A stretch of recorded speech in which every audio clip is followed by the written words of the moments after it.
Hello, everybody, and welcome to the nostalgia portion of the Beard Al podcast about two of the greatest things in the world, beer and Weird Al. As promised, we wrapped up our polka party 2 weeks ago, and we are going to get into even worse in the not too distant future. But me being human, I needed a little bit of a break from recording new things, and so I figured now is a great time to revisit some of my favorite things from the past. And one of my favorite things from the past to come about because of this show is the fact that, Russ is here. And you are in for a treat with this, because one of the things that my husband and I tell people all the time is that our very first conversation is recorded and it's out there for the world to hear. And that very first conversation hit the magical airwaves of the Beard Al podcast in mid-February of 2021. And now we are here. We are married. We have a lovely house. And this is the very first conversation that we had. And it's about Weird Al's 2003 masterpiece album, Poodle Hat. So, sit back, relax, and enjoy this little trip down memory lane. And I will tell you that ad breaks weren't baked into the show at the time, so they are going to pop up. They may be a little jarring. I apologize. But, again, what can you do? You got to pay the Williams, right? All right. So without further ado, enjoy.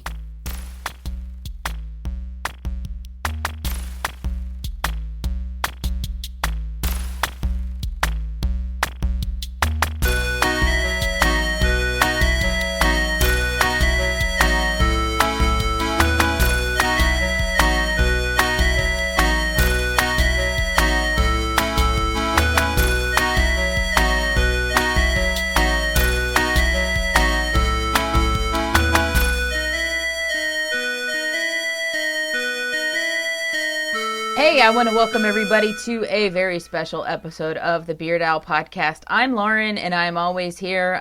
My brother is, like I usually say, probably taking care of his small child, who you get to hear on some of our episodes now because she can talk. But on these very special episodes, I get to have very special people on. And today I am joined by Russ from the Infectious Groove podcast. Hey, Russ, how are you? Hey, I am doing wonderful. I'm excited to be here. And B, I'm super excited to discuss this particular album. Oh, yeah. I'm just going to say it right off the bat. We are talking Poodle Hat today. That's right. Poodle Hat from 2003. So get ready for some early aughts magic, because that's what we're hitting up today. So before we get into Poodle Hat, I want to give you an opportunity right at the beginning to plug all of your stuff. Who are you? Where are you from? What do you do? I am Russ, as you mentioned, from the Infectious Groove podcast, and I've kind of done enough podcast guest spots now to where I can get this down to a science instead of the 20 minutes it was originally. So the two easiest ways for people to check us out is either to go to infectiousgroovepodcast.com or go to youtube.com/infectiousgroovepodcast. Both are a little different content. The podcast itself, myself, my best friend Michelle, and her boyfriend Kyle do roundtable discussions on everything to do with music every week. It's not one particular artist. We always share what we're listening to. We always talk about current issues and classic topics and things like that. That's what's on the audio podcast. The YouTube channel is more focused on my vinyl collection that I've had for I don't know, over a decade, and I have amassed quite a few rare pressings, and not just rare pressings, but special pressings too. So every Thursday I put out a new video of here's a rare pressing that many people maybe haven't seen, or like the one I have coming out tomorrow is about a Pink Floyd original pressing versus like the super deluxe, whether you should buy one or the other. Wow. Yeah, that type of thing. Yeah. And then I do own the 15 LP Weird Al squeeze box. I haven't shot a video on that yet because I'm kind of afraid that it's going to be like a 45-minute video of, of me just gushing about every single Weird Al album. But I will find a way to work it in eventually. So infectiousgroovepodcast.com, youtube.com/infectiousgroove. That's us. Yes, excellent. Very good. Yeah, you did get that down into a nice, tidy little nugget there. I appreciate that. Before we jump in completely to Poodle Hat, since this is the Beard Owl podcast, I just want you all to know that you'll figure out why this beer is appropriate for me to have right now talking about this album. I'm drinking a sour Gosa style beer called Trash Can Punch from 903 Brewers, and they are in Sherman, Texas. So once again, it's Trash Can Punch. And as we get into Poodle Hat, I think you'll understand why Trash Can is appropriate. It's a good beer. I've had it. It's nice. It's sour. If you don't like sours, you won't like it. If you do like sours, you'll say, hey, this is a sour, but if like a sour had a baby with a Hawaiian punch. What's the ABV on it? 6.2. It's good. It's not like there was one time I had a guest on the show talking about an album just like you are now. It was Mike from the Boozy Bracketology podcast, and he was on talking about Off the Deep End with me. And I had a sour, and it was called Hawaiian Shirt Party, and it was like a tropical, coconutty sort of sour kind of deal. And I was enjoying it. I was having a really good time. But nowhere on the can did it say what the ABV was. And then we're getting through the conversation, and I'm like, ah! I looked it up. The beer was like well over 9%. And I said, oh, that makes sense. That makes sense for me now. So anyway, let's jump in to Poodle Hat. Poodle Hat, of course, like I said at the beginning, it is Weird Al's. It's his 11th studio album, and it came out in the year of our Lord, 2003. And for those of you keeping score at home, I have been wearing a Weird Al shirt every day so far in 2021. So today I am actually wearing the shirt that I got on the tour in support of Poodle Hat back in 2003. So it's a good shirt. It's very orange, not my usual color, but I'm wearing it today to talk about Poodle Hat. So we're going to go through this song by song as best we can and sort of see what happens. Now, Poodle Hat opens up with Couch Potato, which of course is a parody of Lose Yourself by Eminem. So since you are my guest, I'm going to let you share your initial thoughts about the old Couch Potato. So it's funny. This is one of my favorite Weird Al albums, and I think one of the most insanely underrated records he's done. But for the first couple of tracks here, it's going to sure sound like it's not one of my favorites. There's a lot I don't like about Couch Potato, to be honest. I do not think it should have been the first single off the record at all. As we all know, once Weird Al has a single come out, and it either makes a big splash or it doesn't, the record label has no idea what to do with him after that. So none of the rest of the brilliance of this record even had a chance, because the single came out and it didn't really make the big splash that Weird Al's. No, it wasn't a White and Nerdy. It wasn't a Smells Like Nirvana. My personal problems with it is, number one, I think it's one of the worst titled Weird Al songs that there's ever been. Now, he couldn't just call it Lose Yourself again, which is what he says, and usually he'll do it after his whatever he changes the lyric to in the chorus. And so I get that. And then also, surprising for Weird Al, the rhyme schemes really aren't that good. They don't match up to Eminem's all that much until the third verse. The third verse is fire. Like, the third verse is exactly like Eminem's. Yeah. So yeah, that's such a bummer that this record starts with this song for me, because it's just not a highlight. Yeah, and I think in a world where Eminem had let Weird Al do the video that Weird Al wanted to do for Couch Potato, we may be talking about it differently, because then we'd have that image in our minds. Because you're right, absolutely. Like, sonically, this song doesn't do it for you, but a lot of Weird Al's biggest hits have kind of been that perfect storm between what you hear and what you've seen in the video. And so I think this was part of it. And I mean, Eminem not quote unquote allowing Weird Al to do the video. Like, Weird Al could have made the video. Like, he could have. He was just too nice to do it when Eminem said, yo, I really don't want you to do it. Yeah, I am constantly explaining that to people all the time, that Weird Al can do whatever he wants legally, but he's such a nice guy that he doesn't. And I totally agree. This is one of those things that, well, like, not to get too far off track, but think of how much success he could have had with as many different Beatles things as he wanted to do, or as many different Prince things as he wanted to do. But he carved his own path and does it the right way, or the nice way, if not the right way. And then there's people like us out there who do appreciate the whole record regardless. So it's still a win for him. Absolutely. It's still a win. Yeah, I mean, like I said, I saw this tour, and obviously, as the lead single from the album, I think this might have been the one tour that Weird Al actually performed this song on. And, he came out with the beanie and the hoodie, and he kind of sulked around the stage doing the song. And I could even tell. I was like, he's not happy about this at all. Yeah. So, given that, we don't have to spend that much more time on Couch Potato. I was going to say, it's almost all uphill from here for me. There's very little I don't like from here out. Yeah, because right after Couch Potato comes arguably one of the most brilliant Weird Al songs ever, right? That would Hardware Store. Yeah, Hardware Store is one of those ones that I think is, not that he's out for this, but I think like that would be my only negative on this track, is that I think it would be such a knee jerk for someone who may have heard of him because of Couch Potato, and then they come out of that track into this and they're like, holy cow. However, it's also a crash course in Al. He does that all the time. I think I've said, actually we talked about Pancreas, and one of the things I note is on the album Straight Outta Linwood, Pancreas comes right after White and Nerdy, which is that same jarring, like, you get this one thing right into something completely different. Yeah, absolutely. And I know at least two of my friends who became like stone cold Weird Al fans because of the jarring difference between Fat and Stuck in a Closet with Vanna White.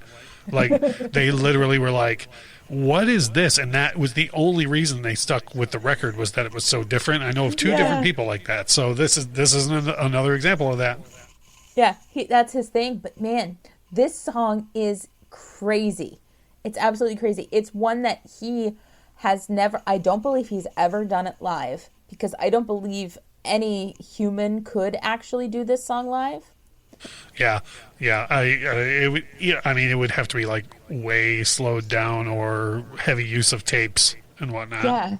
Yeah. It's so fast. It reminds me, I have like this mental connection with this song, and like REM's "The End of the World as We Know It." The only line that I can like confidently sing along with is Leonard Bernstein. I'm not kidding you. My wife and I just drove across the state Monday morning, and I had iHeart 80s on, and they played that. And of course, like, my wife and I, under our breath, that's the only, Leonard Bernstein, that's the only thing anybody does. Yep. That's it. And much like that with Hardware Store, the only thing I can confidently do is Automatic Circumcisers. And I don't know. I mean, it's just because he hits it in such a way, or because Automatic Circumcisers is such a unusual image to get in your brain. I'm not sure, but if you haven't heard the song Hardware Store, that gives you an idea of how fast things go, because I'm pretty good at holding lyrics in my brain, but I can't hold a lot of this in my brain. Oh, right. Yeah. Yep. Yeah, it's one of those tracks too where you get a full appreciation of what a linguist Weird Al is. Like, I mean, he doesn't just spout nonsense. It's everything that he talks about makes sense in the context that he's talking about it. And he's had stuff, and this is one of them too, where I've had to like look up what he's talking about, and then it's even funnier after I learn whatever the phrase is or whatever. Yeah. So yeah, Hardware Store, definitely a big swing up for the album from the first song.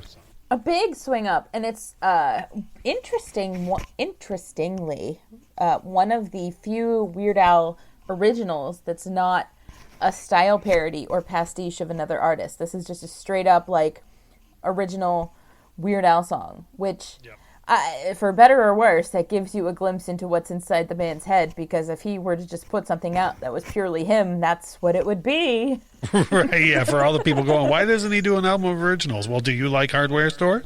Yeah, yeah, do you like Hardware Store? Do you like UHF? Well, that's what it would be. Yeah. You know what? When UHF came out, that was the one time in my life where I was like, man, I wish he'd do an album of originals, because I love that song so much, and it's got such a great hook and everything. Yeah. I thought for sure, like, I was like, man, I really wish he would, but then everything that came after UHF, I'm totally fine with too.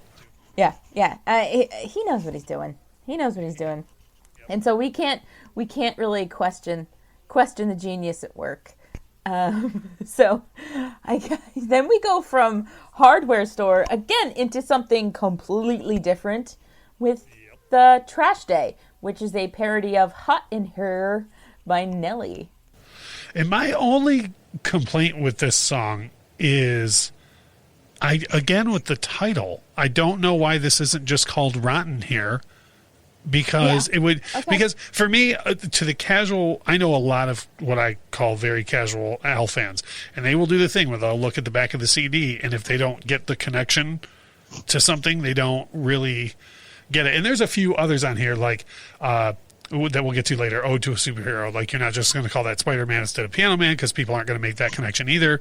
Yeah. Complicated songs, stuff like that. But, like, it puzzles me why this song is not just called Rotten Here. Yeah, you're right. I have never thought about that, to be honest with you. And seriously, this is one of those Weird Al songs that I forget about a lot of the times until it pops up on one of my playlists, or I'm listening to Poodle Hat straight through, and then I was like, oh yeah, that song exists. I feel that song just a little bit, because it was just, that day before Trash Day, everything's getting kind of nasty. You know what? I think I can let it go another week.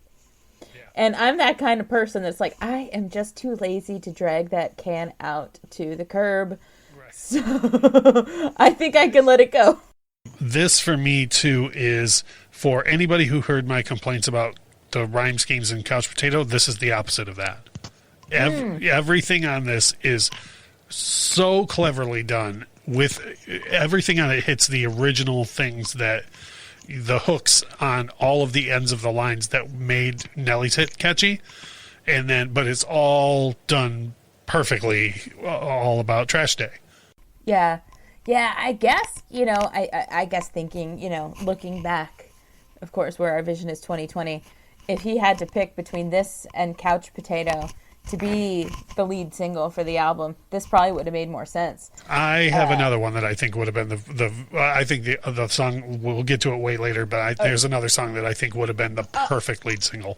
I know exactly what you're talking about. And, so people keep listening. It is the one that we're both thinking of is criminal that it's not one of Weird Al's biggest hits. Yeah. Apparently he had a reason for that, which we can get to in a little bit as well. Right. But for those of you who have been keeping score, this song is the reason why I am drinking Trash Can Punch. Because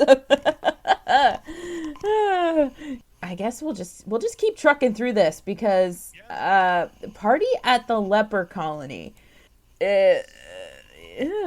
Oh, really? I love no, I love it too. But you know who doesn't love this song? I just found out about that I was in a YouTube wormhole the other day, and I saw a live version of it from the I'll say it wrong, but the self-indulgent, completely ill-advised self-indulgent vanity tour, which I saw that tour too. I saw that tour. I saw him do this song on that tour. Oh wow.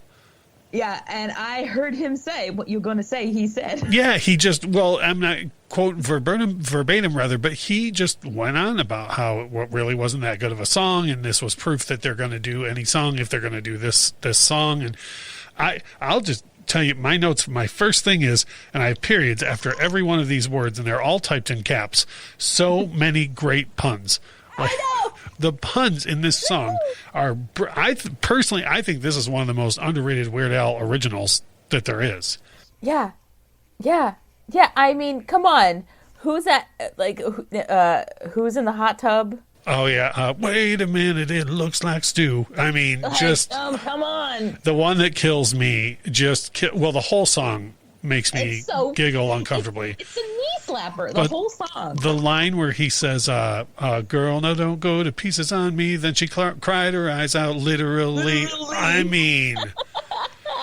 You know, and it's done to. I mean, it's a Weird Al original, but it is a style parody in that it's a generic hand jive that was like, you know, popular in the early and mid '50s, and to me, again, it's like Trigger Happy, where you would never hear a hand jive about anything close to something bad happening to people, and to me, that when I listen to Weird Al songs, like that comes into play. Yeah, something's going to happen to somebody somewhere. Yeah, and with like, you know, that comes into play that like you take this thing that would always be such a positive, upbeat thing, and all the lyrics are just about awful things happening. Yeah, but awful things are happening in a really funny way. And in this case, it's puns. And I mean, I'm not going to, but I could go off forever about puns, because puns are my favorite type of humor. I think I just love a good pun. Like, you throw a good pun at me, I'm like, all right, you are my kind of people. And this song, just like you said, they're all such good puns. You know, let's give them a hand. I mean, just right, like, and you realize the level he's playing at right at the beginning when he says, when he mentions they're going to the party, and he says, it won't cost you an arm and a leg. You know, like right at the top, it's just like the very first time I heard it, I was like, okay, we're going to play at this level the whole song. And then it keeps getting better. Like all the way, like you said, I totally forgot about that line. There's a guy in the hot tub, I don't know who, wait a minute, it looks like stew. It's like stew. Like, come on. I think a lot of people wouldn't even think deeply into that line. And then when you do, you're like, oh my Lord.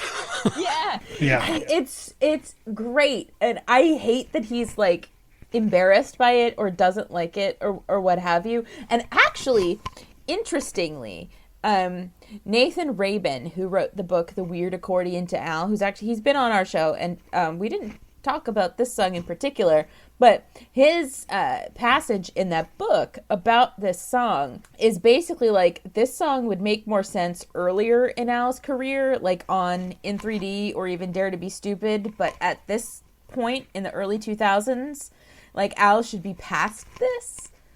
But no, I couldn't disagree more. And personally, I think we should start the hashtag Justice for Party at the Leper Colony, because I might do that. Yeah. I might do that. This is just, I think it's brilliant. Let me put it this way. If I ever became independently wealthy and had the money to do like a private Weird Al concert with like me and 10 of my friends, this would absolutely be like, I would pay him an extra 10 grand if he didn't want to do this song. Yeah. So it would cost you an arm and a leg. Yeah, it actually would cost me an arm and a leg. Yeah, this song is really good. And I mean, seriously, if you had like an outside pool party with Weird Al, you could have a hot tub with like those fake Halloween body parts kind of sitting in it, like, oh, it's stew. Yep. And he might not appreciate it, but I'm sure he'd like the money though. Right. I mean, you know, take the money, man. Oh my God, we could talk forever about this song. I was so upset when you when I was first looking at you. You were. I thought, oh no, she doesn't like this song, and now I'm gonna. Because I like all these notes about how I love this song. So. No, I do. Al doesn't. But this is one of those cases where Al is wrong. I think it's the only known case in the history of the world where Al was wrong. That's true. You know what? You're probably right. I'm just kind of like thinking back. That's probably There's true. an exception to every rule, and I'm okay with Party at the Leper Colony being the exception. Yes, 100%. As I'm just kind of looking at this track list as we're going through it. I mean, I know this track list, but it's one of those things to see it in front of you. And you're right. It does just keep getting better, because now we're getting into Angry White Boy Polka. This is a good polka. Yeah, I agree.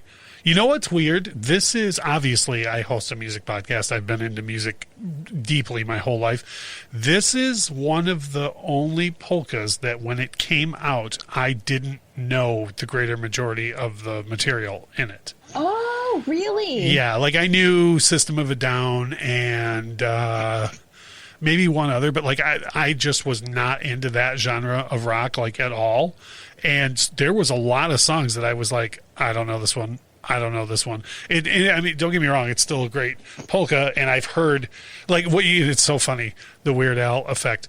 Like if I'm out at a casino or on vacation or something, and I hear one of those songs, I'll be like, oh, that's the one from Angry White Boy Polka. And I'm sure the band would be like, no, that's actually our hit, and I'd be like, no, this is an Angry White Boy Polka, Yeah. But yeah, this is one of the only times that's happened with one of his polkas. Like growing up, every time there was a polka, I would always be like, I would know the as soon as he switched over to the next song, I would know the original and laugh, with how it was done, the clanking noise or the whatever he threw into it. And this was one of the very first times that the greater majority of them, I was like, I don't know this. I don't know this. I don't know this. Yeah. You see, all right. It depends on kind of where it hit you in life.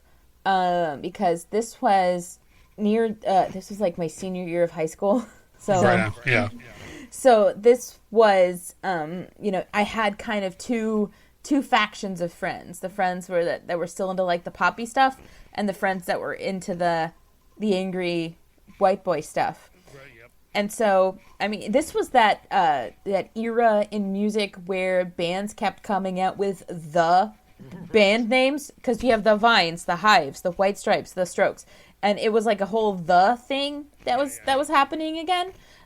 So I know everything on this. Like the Strokes were my jam at the time. Oh, so there's a friend of mine who brought over I think the first Strokes record to my Friday night music thing, and exactly that happened where we put it on and I was like, oh, this is from the Weird Al polka. And he was like, it might be from that, but it's also from the Strokes. And I was like, oh yeah, sorry. Yeah, oopsie daisy. Yeah, no, the Strokes are great. You're right. I don't really like most of the music in this polka, but I recognize most of the music in this polka. And I think most of the songs are better in this polka than they are outside the polka. Yeah. No, I totally agree. Like when I hear the originals, I'm always like, this was better in the polka. And I love this polka. Like he's got a couple of polkas that if I never heard him again, I wouldn't be like heartbroken. But this one, I will put this on, just to listen to it. I feel like this particular little time frame, like, I'm going to say Bad Hair Day through Poodle Hat. So those three albums, Bad Hair Day, Running with Scissors, and Poodle Hat, three of the best polkas in my mind. Three of the most, like, go back to, listen to it polkas. Let me tell you how much of an impact. I can't think of the name of the polka that's on. Is it the alternative polka is on Bad Hair Day? Okay. So whenever, because I listen to a whole lot of Casey Kasem and the iHeart radios, or iHeart 80s stations on just the iHeart radio app. Every single time Rock the Cradle starts, I get mad that it's the actual song and not the alternative polka. Like, oh no, Rock the Cradle is from the polka that's on Off the Deep End. Okay, that's what I'm thinking of then. Yeah. Yeah, Rock the Cradle. That's oh shit. But when it doesn't, when it gets through the riff twice and it doesn't go boom, dun, dun, dun, dun, yeah, I get mad. Alone. Yeah, I get real mad that it doesn't switch over to that. Oh yeah, no, I know exactly what you're talking about. But yeah, I totally agree. That run of polkas is just perfect. I mean, it's like, again, it's one of those things where if I was trying to convince someone that there's more to Al than the lead single that they always hear, that I would play one of those easily. Oh heck yeah. That, I mean, it's a solid polka. The polka off of Off the Deep End is Polka Your Eyes Out. That's right. Yep. It's that's the problem with the polkas too, is I can know what album it's off of, but sometimes the names of the polkas are not as, like, they're not as easy to pull unless it's like a polka defining name. Right. Yeah. Oh yeah. Yep. Like this, or the alternative polka, or what have you. Like, now that's what I call polka.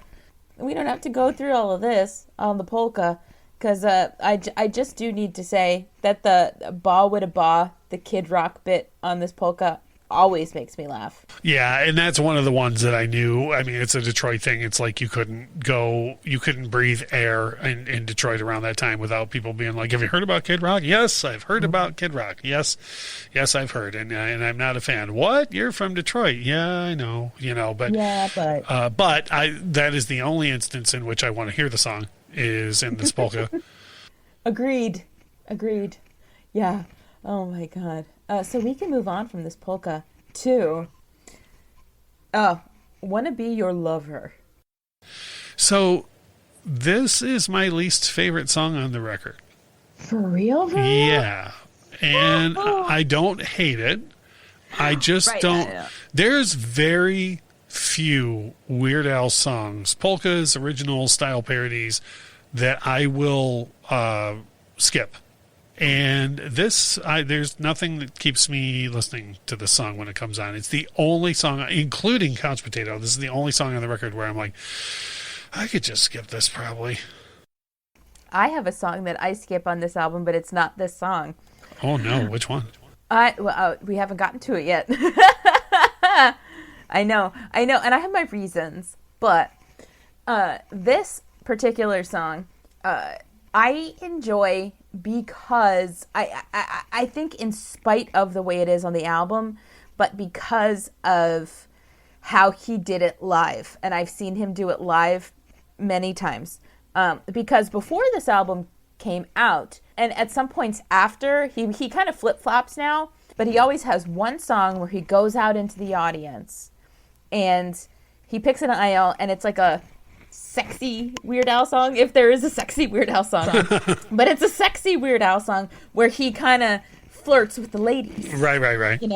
And this was that song for this album. So this is the one where he'd basically be in a pimp outfit.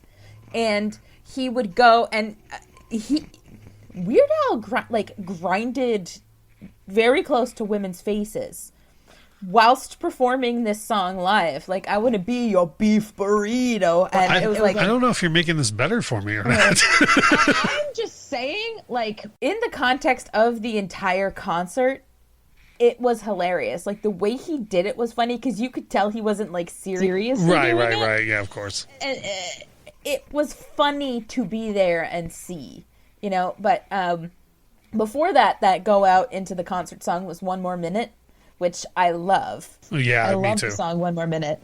And I was a little mad because the first 2 times I saw Weird Al, his go out in the crowd song was One More Minute. And then it switched to Wanna Be Your Lover, and so he didn't do One More Minute. And I was like, no! Where's my song? I love that song. Why? But, and then he started kind of doing both, or one or the other, and it is what it is. But this is another one of those songs that's full of, I just did it to myself. It's one of those thongs. But it's one of those songs that is full of wordplay. But this is the only time that Weird Al's wordplay is dirty. Yeah. And listening to the album again the other day for the first time in a long time, like I had that thought of like I could just skip the song, and then I was like, well, no, you're doing the show, you got to listen to the song. And there were a few things that made me clutch my pearls at the thing in the car. I was like, that's different for Al. Like, yeah. So you could is this the album where Weird Al became a man? Like, very, very, very possible. Yeah. Like he just kind of realized, you know what, like, I am in my 40s now. I can do what I want. Yeah. And just do it. Because I believe he performed this song on Conan back in the day, and kind of did the whole thing with the song in the audience on the Conan O'Brien show. I'm gonna have to. I'm certain it's on YouTube. I'll have to go take a look. It's definitely on YouTube, and it is something. It is something to watch. And it might be one of those things where I don't think I've ever seen him do it because I would remember that. And it might be one of those things where if he does it in the future, the presentation at the concert might make it better for me. Yeah, I don't know if he would do it. Because, I mean, again, I think because of the reception of this album, he doesn't do a whole lot off of it. Yeah. If I ever become independently wealthy, I guess I'll just have him do the whole record front to back then. Yeah, that would be something. that would be something. Like, you know how he hasn't put anything out lately, but it would be kind of fun for Al to do just like individual albums live. Oh yeah, I would be. Every other artist out there does it, and we just briefly mentioned this on our show the other day. But there are a lot of artists who shouldn't be doing their full albums front to back, and there are a lot of artists who very rightfully should be as well. But I would go to that tour all day long if Weird Al just started doing individual albums front to back. Yeah, I wouldn't even care which one I went to. I would be like, okay, put me in the lottery. I don't care which album it is. You want to put me in the Polka Party tour? Yeah, I think Polka Party would be like my least favorite, but I'd still get to hear Living with a Hernia, and that would end. And here's Johnny. Yeah. And Dog Eat Dog.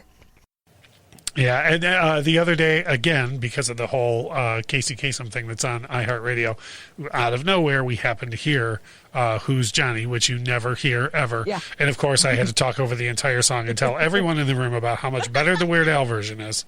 Because it is. It just is. That was one of those things, not to derail too much, but that was one of those things where the original just wasn't a big enough hit to make an impact, you know? Like, if he was going to have an impact with a DeBarge parody, Rhythm of the Night would have been a much better thing, but I think Rhythm of the Night was already like at least a year or two old at that point, and they probably figured Here's Johnny was going to be a big hit. It was a follow-up to a big hit. It was attached to a movie, Weird Al's the Ed McMahon bit in the middle of that, I can't hear the original without doing that myself. Yeah, you're right. You're absolutely right. I love it. A Complicated song is a parody of Complicated by Canadian pop princess Avril Lavigne. The real one before they replaced her. Yeah. Right? Who replaced Avril Lavigne? No, we did a whole episode about urban legends, and there's an urban legend that people actually believe. Right. Yeah, that the real one passed away, and we all know the replacement, Avril Lavigne. Oh, it's very similar to the Where's Paul? Yeah, Paul is dead. Yep. From the Beatles type thing. This one, I like this. I'll tell you this: I'm not a huge fan of Avril Lavigne's song in the first place, like the original "Complicated." But I will say I like that he did 3 separate jokes, one for each verse, instead of just being like, "Oh, look, this is going to lead to the same joke again." Yeah, I'm constipated the whole time. Yeah, yeah. And another thing too, I don't think this is the best parody on the record, but I think this is another one that would have been a better choice for the first single. Yeah, it would have been a rather complicated video to make, given that it's 3 separate vignettes. It'd be the first Weird Al video that was censored for all the things that would have to be in it. Oh God, the poop, the decapitation, the incest. It's just full of it. It's full of so many things. That one kills me because if you were to say to me before you played this for me, Weird Al's going to do Complicated, he's going to make 3 different jokes, I would have been like, well, Decapitated will probably be one of them, and Constipated will definitely be one of them. I never, ever, ever expected the third verse where he says we were both related. It kills me. I know, and especially how they get there, and then suddenly I spy tattooed on her thigh, her family crest. It's just like the one on me. Yeah, and again, I talked about this being lacking in Couch Potato. In this one, again, the way it mimics her original rhyme scheme is perfect. The joke doesn't even have to be that funny because you can still marvel at the wordplay. Yeah. And if you were to say to someone, "Hey, Weird Al made a song about incest. How funny?" They would be like, no, but it's his, again, like you said, right there on her thigh, and who would have guessed her family crest, like the way it goes, you're like, well, that's just brilliant. I have to laugh at that because it's brilliant. I don't even care that he's joking about incest. I know. And like, how do you get to to propose to somebody without having seen their thigh? Yeah. I wonder, were you ever wearing shorts? Like, where do you live? Canada, I guess. But yeah, I do. I think, again, not the best parody on the record, but I think I still think it's stronger than the lead single. Yeah, you're right.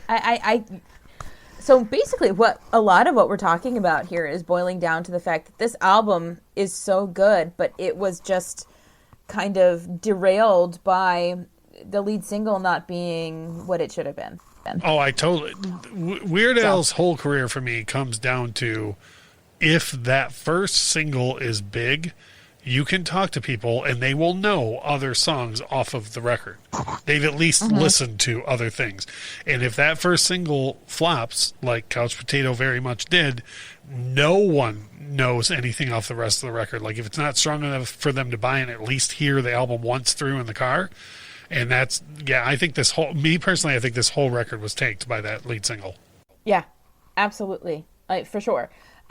Like when I saw Weird Al on the tour supporting this album, like we didn't go because we loved this album.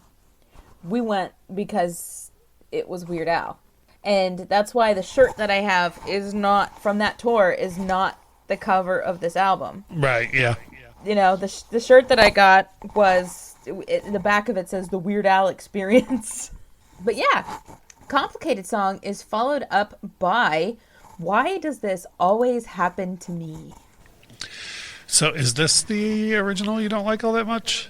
Oh no, it's not an original I don't like all that much. Oh, okay. Okay. Yeah, you're gonna know now. No, I like this song. It's a Ben Folds style parody. Yeah, absolutely.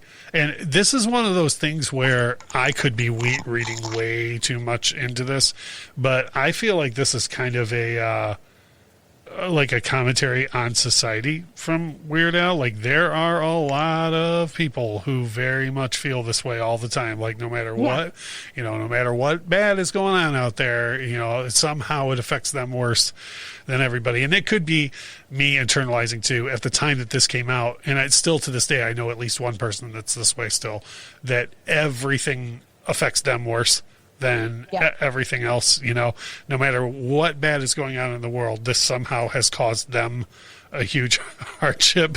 And I like maybe Weird Al just sat down and wrote an innocent song, but I kind of feel like this is like a social commentary.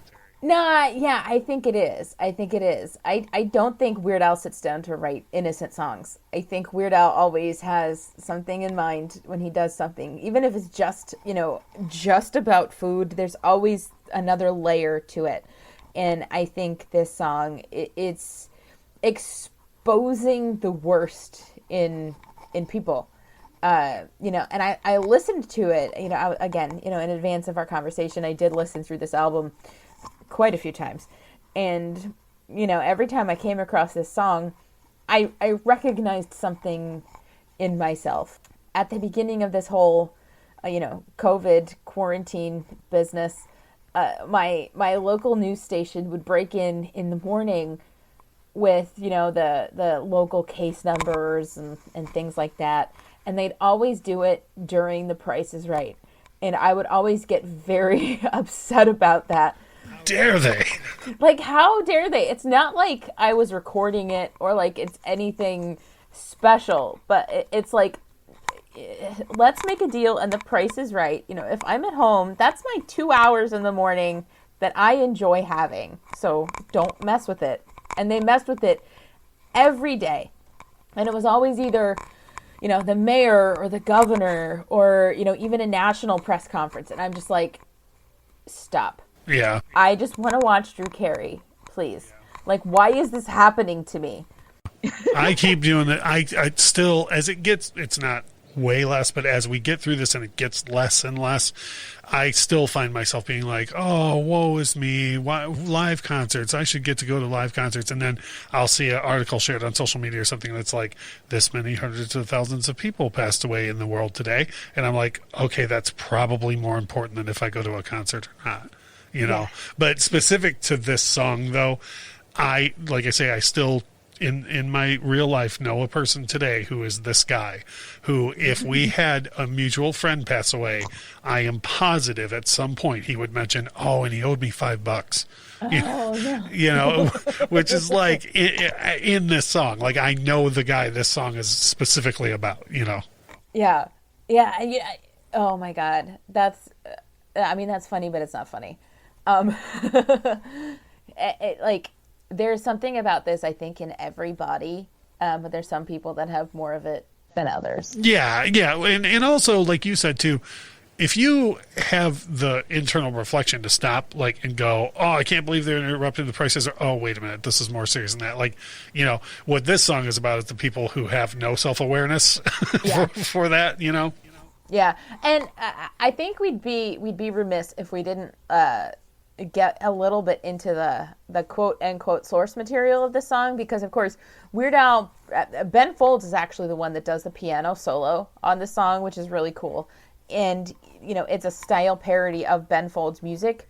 And if you're into Ben Folds at all, which, you know, at the time, like I totally was, that 2001 album Rockin' the Suburbs was like my jam when it came out. Yes. I had the Discman with the adapter that went in the cassette player of my car at the time, and that's what was like, that basically lived in it. And the songs on that, they're all like, you know, rhapsodizing about relatively small things. Yeah.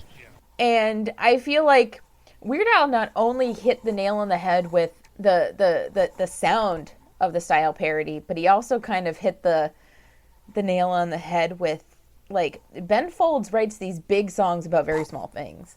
Right. And there's these people feeling very big feelings about very small things that are happening to them while bigger things are happening somewhere else. And I just think that's kind of neat. Like, there's layers again. Yeah, it's like there's so many things, like, and again, not to veer off this record too much, but like you take a style parody like Charles Nelson Riley. Like, I'm a huge Jack White and the White Stripes fan, and there are so many layers to that song that are outside of the Chuck Norris joke, and it sounds like a White Stripe song.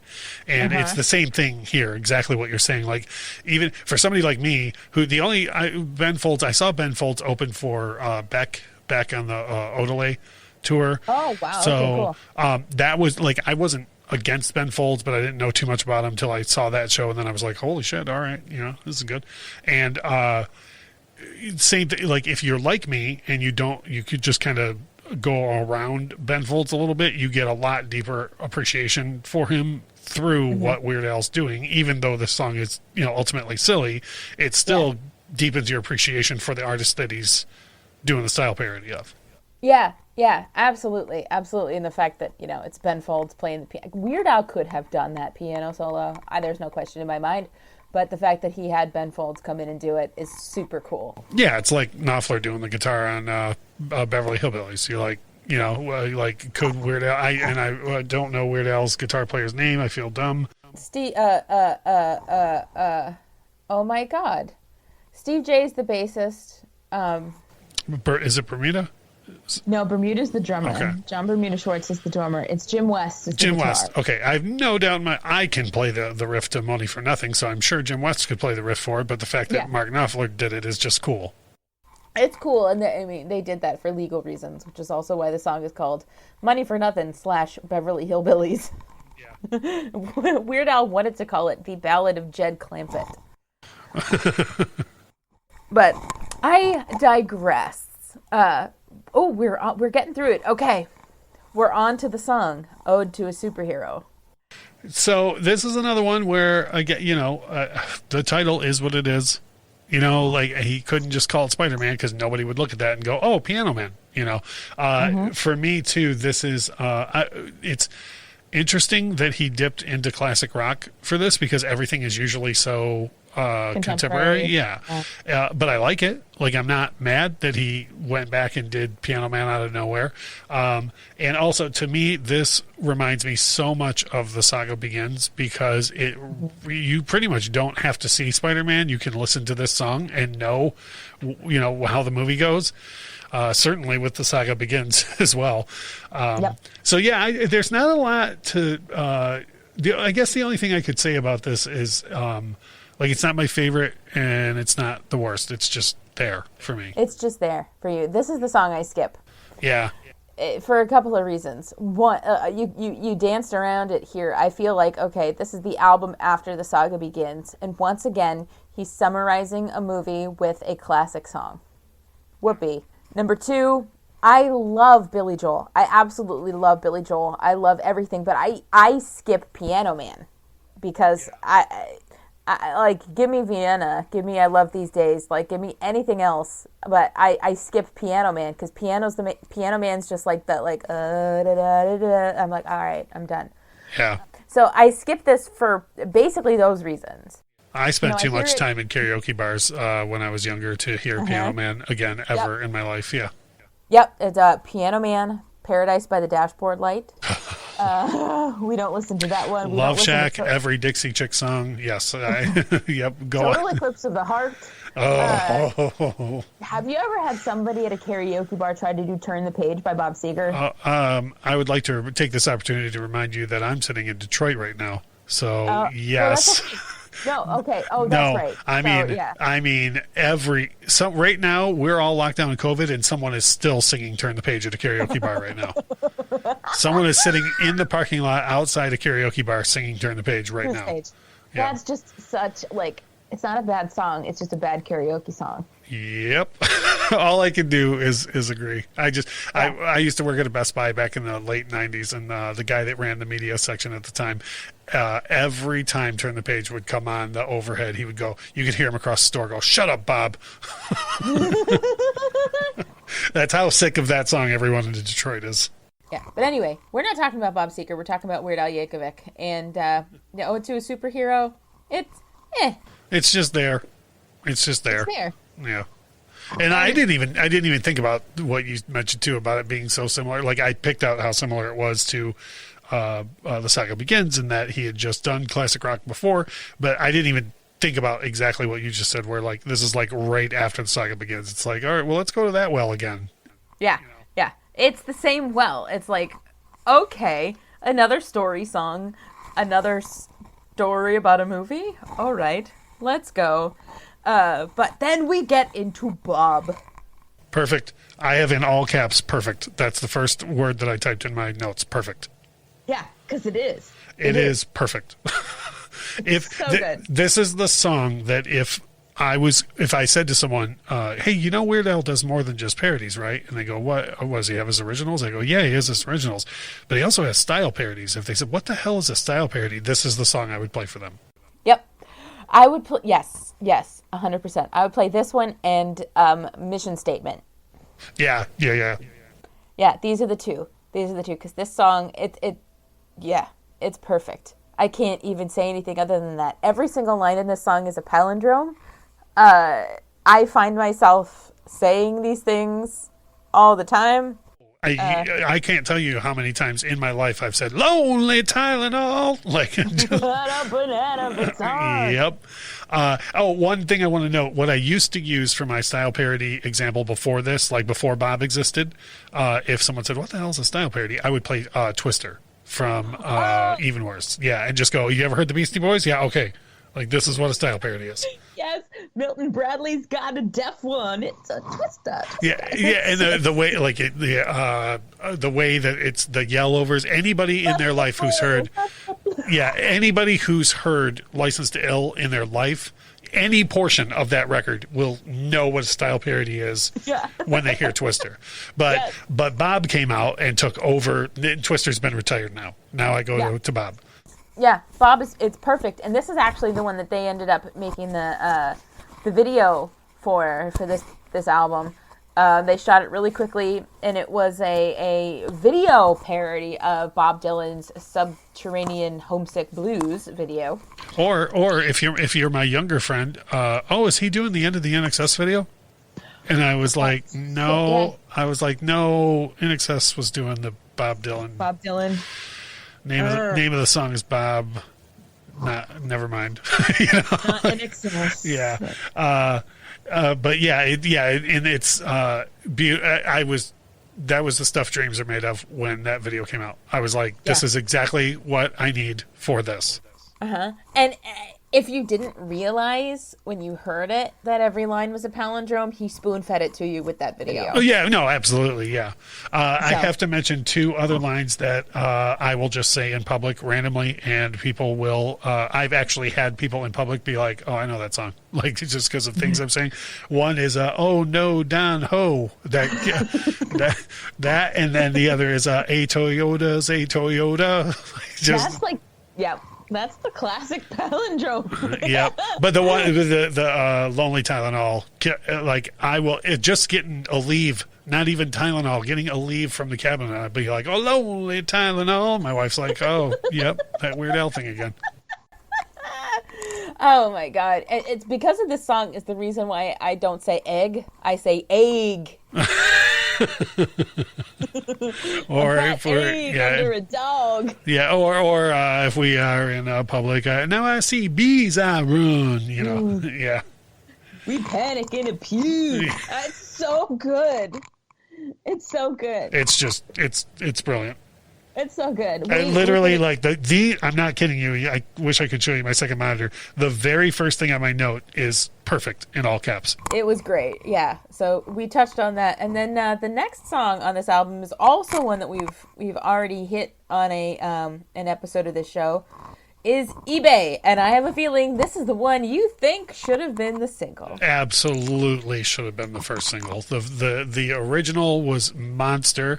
I mean, hindsight's 2020, but that's not to say Eminem is not relevant anymore, or people don't still love a lot of things Eminem puts out. But the longevity of I Want It That Way against Lose Yourself is night and day. Like, people still very much sing that song. They love that song. I think this is far better than Couch Potato all the way across the board.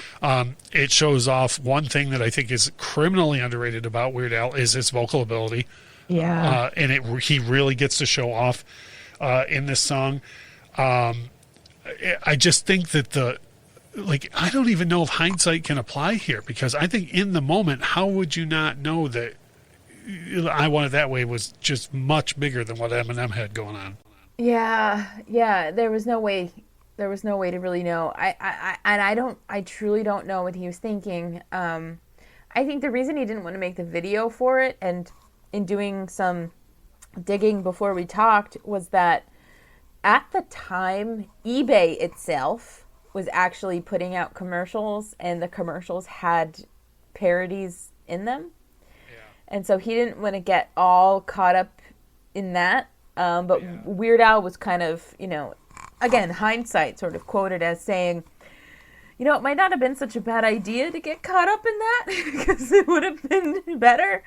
For me, this is one of those things whenever I force people, and I say that lovingly, force people to listen to all of Poodle Hat, every single time that song comes on, people are like, why have I never heard this before? Yeah.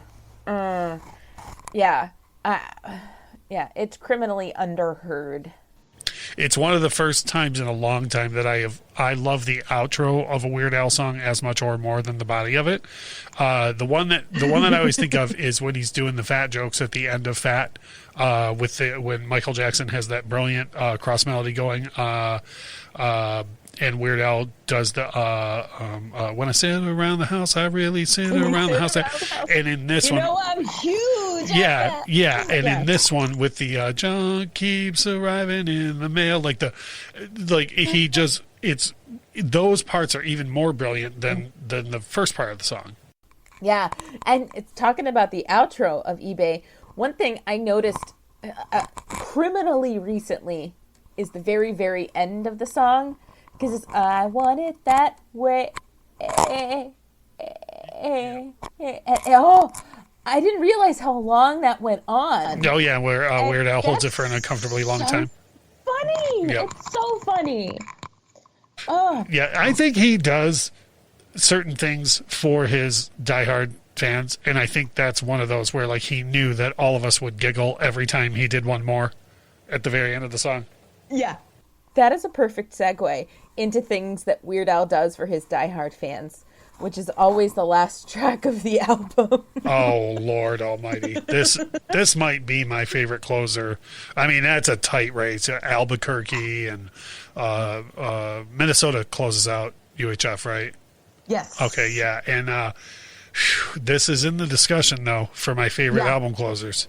Yeah, it's definitely up there because I mean, he started his career doing wild album closers because his first album closed with Mr. Frump and the Iron Lung, and then he did Nature Trail to Hell, you know, and it just goes on. You have Biggest Ball of Twine in Minnesota, The Night Santa Went Crazy, Albuquerque, and then you land on Genius in France. The song is brilliant.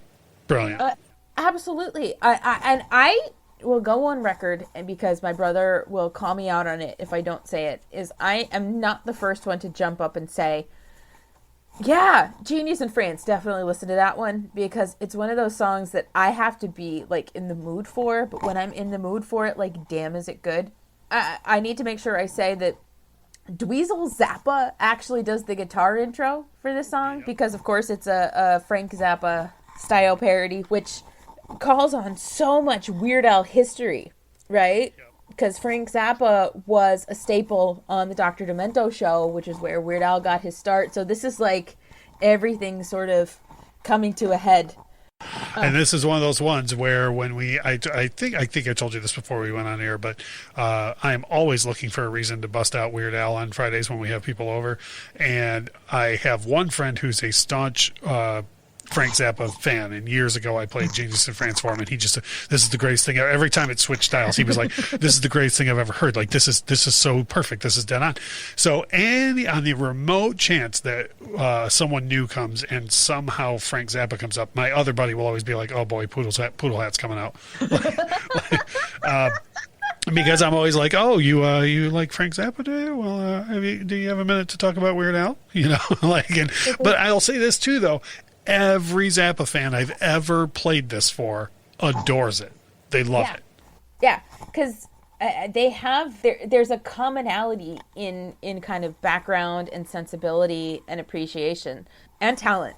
Frank Zappa was just as talented as Weird Al is, just in Frank Zappa's way versus Weird Al's way, and they kind of the Venn diagram of Weird Al fans and Frank Zappa fans is there's a very deep overlap there. Oh yeah, totally. Yep. So, it's not like you're having to pull teeth to get one to listen to the other. But yeah, this is wild, and there's so many bits in this that I feel like are perfect in so many ways. The part that always gets stuck in my head that I feel like could be a whole, like, I feel like it would be like a late 60s, early 70s just rock song is the "A little more to the left, boys, a little more to the left." Like, I could hear somebody, I can't even think of a band that would make sense doing it, but I feel like, yeah, that would make sense coming from somebody at some point, somewhere, like around that time period. Like, yeah, maybe the Animals or something, like where you got that deep voice. I could just hear that being a whole song on its own. And there's all the parts of it could be a song on their own, much like, everything Frank Zappa did had all those little parts. And that's part of the genius of it, I guess. Yeah, and you know what? This is another one too, though, where even though it's obviously a mega style parody, I think anybody could enjoy this. Like, I don't think you have to come to it appreciating Zappa. I don't think you would even be turned off if you're like, oh, I don't like Zappa at all. Like, I think everybody can appreciate this track, no matter what. Yeah, but it's, and again, and I put this in my notes, it's a perfect way to end the record too, because this record, love it or hate it, or you're indifferent to it, it is quite a bit different than the average Weird Al album. And what a way to end it with such an uncommon thing. Yeah. I could easily listen to this song without even putting any thought into the comedy aspect of it. Like, it's that good of a song. Yeah. Great googly moogly. It's that good of a song. It's just wonderful. My personal favorite part in the song, I do like the little more to the left, but the whole not just the wee wee part, but the that's right, I said, just like yeah. just wonderful. Yeah. Oh, it's just it's good. It's very good. It's very good. Well, we've run through Poodle Hat, man. We have, and I'm like if even one person listening to this goes, I guess I'll give the album another shot, then I'll be happy. Like I think this is such an underrated work from him all the way across the board, and we can sit here and guess all day long about why the single was the single and whatever, but at least it's out there for people to go back and take a listen to. I know I talk about it entirely too much, so I'm doing what I can to help. Yeah, I love having people on to talk about like what their favorite Weird Al album is, or as we call them on the show, our weird albums. What your favorite weird album is, and I'm so glad I found a Poodle Hat guy. Like seriously, I'm gonna get a T-shirt made that says I'm a Poodle Hat guy, and then and then I'll go around in public and judge people on it. If people are like, if someone knows what it is, then we can have a conversation. And B, if they're like, oh, I don't like that album that much, I'll be like, well, it was nice knowing you. Yeah, I always joke that my Weird Al shirts are like a litmus test. Now that I've been wearing them for all of this year so far, it's been very interesting, going out in public, like to the store or whatever, and the reactions that I get from people. I kind of know who's okay to talk to and who's not, especially with the particular shirt. I was wearing my Spatula City shirt last week. No, I just wear Spatula City. What was their Christmas special? They had a holiday special, didn't they? Buy 9 spatulas, get the 10th one for just $1. That's correct. Okay. For just $1. Yeah. Okay. What better way to say I love you? Is that deal still running? Can I still get that from Spatula City? No, unfortunately, I don't believe we can still get that from Spatula City, but you'd have to ask Cy Greenbaum because he loved the spatula so much he bought the company. I'm sorry, I didn't mean to talk over you. It's fine, it's great. But you said you had bought you were wearing your Spatula City shirt, and was this a good story or a bad story? No, the checkout, the kid at the checkout at the grocery store asked me, "Is that a real place?" I'm like, no, child, no. You're like, have you not seen the commercials? The commercials are on all the time. All the time on U62. Yeah. Oh, do you not watch U62? Yeah. Do you not get U62 where you're from? Because that commercial runs constantly. Oh my god. And now, if you'll excuse me, I'm going to go home and watch Gandhi 2. Yeah. I'll have a steak. Medium rare. Oh, man. Again, not to derail too much, but UHF, very unfortunately for my family, came out right before we took a family trip to West Virginia, driving to and from Detroit. And as a family, 5 people in this van. And my family got to hear Gandhi 2 and Spatula City and all those songs way more times in their life than they ever planned on. Oh my god, that album is not. It's like the UHF soundtrack and other stuff. That has She Drives Like Crazy. Oh boy. That's another gateway one. If we ever get to talking about the 80s and somebody's like, oh, Fine Young Cannibals, my other buddy will be like, oh boy, he's going to lead this to Weird Al. I think we're going to wrap up our talk about Poodle Hat. Do you want to bookend again saying like anything else? Yeah, just what you got coming up? If anybody would like to hear me talk about things that are not Weird Al, even though we do work him in every so often on the show, when it's close to appropriate, I will work him in. If you go to infectiousgroovepodcast.com, you can find everywhere to subscribe to our show there, or you can go to youtube.com/infectiousgroovepodcast. And we have a new vinyl video that goes up every week. So it's not just like, hey, this is this on vinyl. Like I talk about the record and whatnot. And when I do the Weird Al one, I'll kind of go into a little bit about each album and that type of stuff too. So those 2 places are where people can find us if they want to take a listen. Russ from the Infectious Groove Podcast, thank you so much for being here to talk Poodle Hat with me. Thanks for having me.